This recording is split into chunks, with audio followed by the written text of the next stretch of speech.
Hey CCSU, here is how you can create one Blackboard Collaborate session and share it with all of your classes for office hours.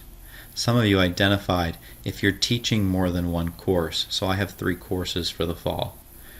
You would have to create 3 different course rooms and leave them open for office hours.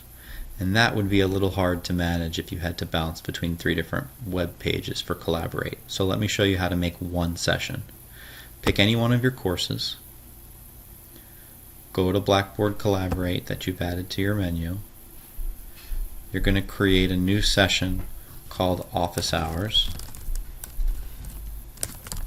and we're going to make sure we allow guest access.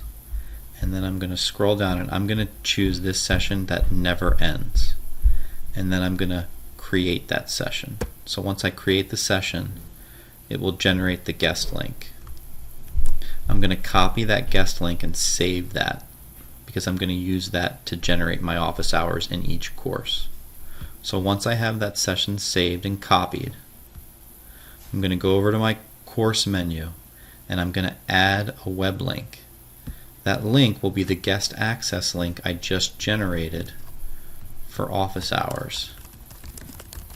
Now if I add this link to every Blackboard course, that means whenever I want to hold office hours, my students can go to the course menu, they'll click on office hours, and that will take them directly to the Collaborate session that you're holding office hours. Now the only challenge, if you watched my other video on office hours, you will have to use breakout groups for student privacy.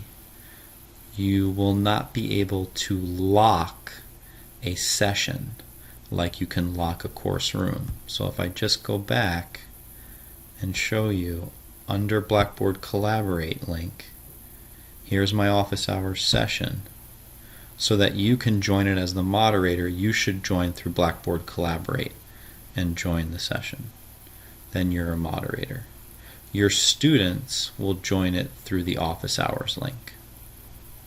But notice under the settings here, there's no option to lock the room. Okay? Hope that helps. Thank you.